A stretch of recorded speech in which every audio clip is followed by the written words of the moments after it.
Bom, gente, eu resolvi gravar esse vídeo para falar sobre essa novela, essa nova novela das 11, essa novela da Globo, Liberdade, Liberdade. Na verdade, não é nem muito para falar sobre a novela, para falar sobre o contexto histórico que envolve essa trama, né? O que estava acontecendo em Portugal e no Brasil naquela época, na época que é retratada aí na novela. Estava acontecendo o seguinte: nessa novela aí, nós estamos no reinado de Dona Maria I, a Louca, de Portugal. Ela era chamada também de a Piedosa, mas ela teve esse apelido de a Louca porque no final do reinado dela, ela ficou maluca, tá? Até Dom João VI assumiu como é que se diz, a coroa no lugar dela, porque ela teve um problema mental e ficou impedida de assumir a coroa. Então ela tinha esse apelido ela ficou conhecida como a Louca por causa dessa doença mental que ela teve. Essa Dona Maria I, ela reinou em Portugal de 1777 até a morte dela, que foi em 1816, tá? E também reinou no Brasil no final de 1815. Essa rainha aí, ela mandou quebrar todas as máquinas do Brasil. Eu não sei se foi por conta dessa doença mental dela. Ela mandou quebrar todas as máquinas e a produção manufatureira do Brasil caiu, tá? Só depois que, em 1808, que Dom João VI veio aqui para o Brasil, fez uma administração paralela à administração portuguesa, e ele liberou todas as máquinas, liberou a produção manufatureira, mas mesmo assim o Brasil não se tornou uma potência industrial porque essa produção manufatureira aí falhou, tá? Não foi, eu não lembro muito bem se foi em 1808 que ele liberou essa produção, só sei que foi quando ele veio aqui para o Brasil. Ele ficou até 1822 aqui no Brasil. Quando ele veio aqui para o Brasil, ele liberou essa produção manufatureira, mas não deu certo. Mas isso não vem ao caso, eu falei só de passagem. Então o que acontece? Qual o motivo dessa confusão toda que está acontecendo aí nessa novela, envolvendo Tiradentes, envolvendo essas revoltas contra a coroa, envolvendo isso tudo? Naquela época, nós estamos aí na transição da Idade Moderna para a Idade Contemporânea. Estamos aí no fim da Idade Moderna, indo para a Idade Contemporânea. Qual é a característica mais importante dessa época, nos governos dessa época? Era o seguinte: era o absolutismo, tá? O absolutismo, ele era uma forma de governo onde todo o poder ele era concentrado nas mãos do rei, tá? Então o rei ele tinha poder sobre a liberdade das pessoas, sobre a opinião das pessoas, sobre a vida das pessoas, sobre a religião das pessoas. Ou seja, o rei mandava em tudo e em todos, tá? No caso aí, a rainha de Portugal e do Brasil também mandava em tudo e em todos. Então o que acontecia? Tiradentes, que era um homem que tinha um sonho de liberdade, ele pensava da seguinte maneira, como ele falou para a filha dele ali no primeiro capítulo. Ele pensava da seguinte maneira: todos nós nascemos livres, tá? E esse modo de pensar contrariava a coroa, tá? Como esse modo de pensar ele contrariava a coroa, algumas pessoas também aderiram, poucas pessoas, mas algumas também aderiram a esse modo de pensar e se uniram a Tiradentes. Esses revolucionários aí, eles eram chamados de rebeldes pela coroa, tá?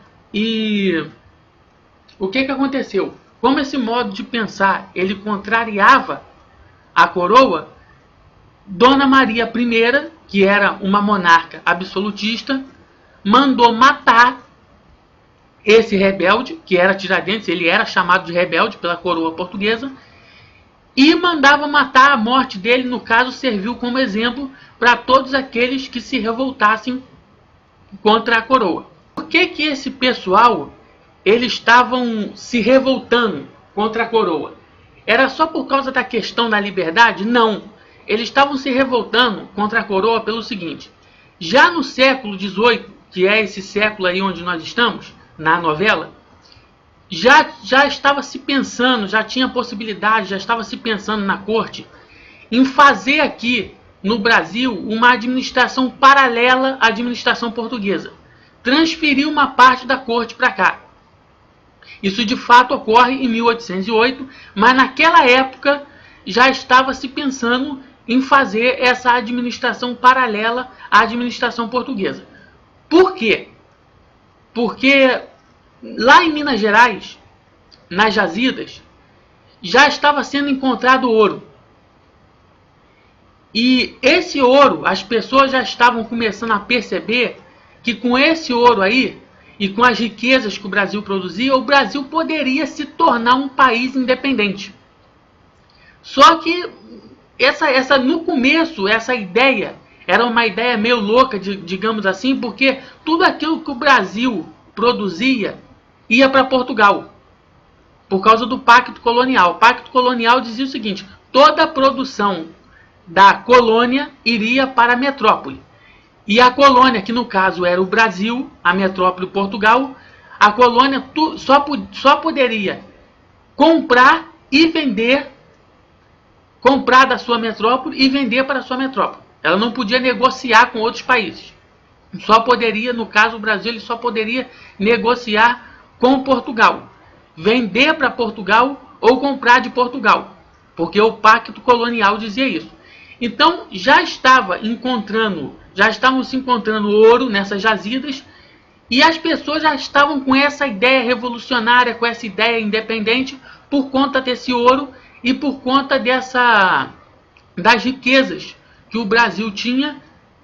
E o motivo dessas revoltas foi por causa disso. Não foi só por causa da liberdade, não foi só por causa da questão do absolutismo, das pessoas serem livres, mas também por conta dessa questão aí de estarem querendo colocar o Brasil como um país independente de Portugal. O contexto histórico de Portugal naquela época era o seguinte: Portugal era uma das quatro maiores, as quatro maiores monarquias absolutistas que existia, junto com Inglaterra, Espanha e França.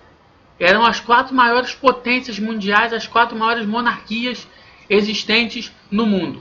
Dona Maria I, ela nasceu em Lisboa no dia 17 de dezembro de 1734 e faleceu aqui no Rio de Janeiro no dia 30 de março de 1816, quando Dom João VI já estava aqui no Brasil, já estava aqui no Rio de Janeiro com a família real. Faleceu por conta da doença mental dela, que eu já falei no início do vídeo. E o primeiro ato dela como rainha foi demitir e exilar da corte o Marquês de Pombal. O Marquês de Pombal, ele era como se fosse o primeiro-ministro daquela época, né? E ele atuou no reinado de Dom José I, que era pai de Dona Maria I, atuou de 1750 até 1777. Então a primeira coisa que Dona Maria I fez foi demitir e exilar o Marquês de Pombal da corte portuguesa. Esse Marquês de Pombal aí, ela nunca perdoou ele pela forma brutal como ele tratou a família Távora no processo dos Távoras, que foi um escândalo político que teve no século XVIII, que eu não vou entrar aqui, não vou me aprofundar no assunto porque não vem ao caso. Tá? Então essa foi a primeira coisa que ela fez. Em 1789, se eu não me engano, acho que em 1789 ela assinou um tratado com a Rússia, que também não vem ao caso aqui, não vou falar. E essa foi a atuação, resumidamente assim, de Dona Maria I como rainha de Portugal e posteriormente do Brasil. Então, gente, é isso.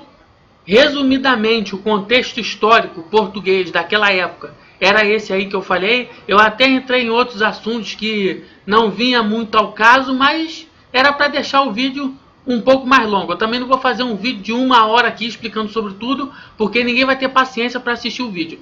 Então é isso aí. Depois eu até faço vídeos sobre o absolutismo, sobre mais coisas que que foram importantes naquela época. Mas por enquanto foi resumidamente o contexto histórico que é retratado nessa novela aí, que é muito boa, e eu não vou perder um capítulo. Paz para todos.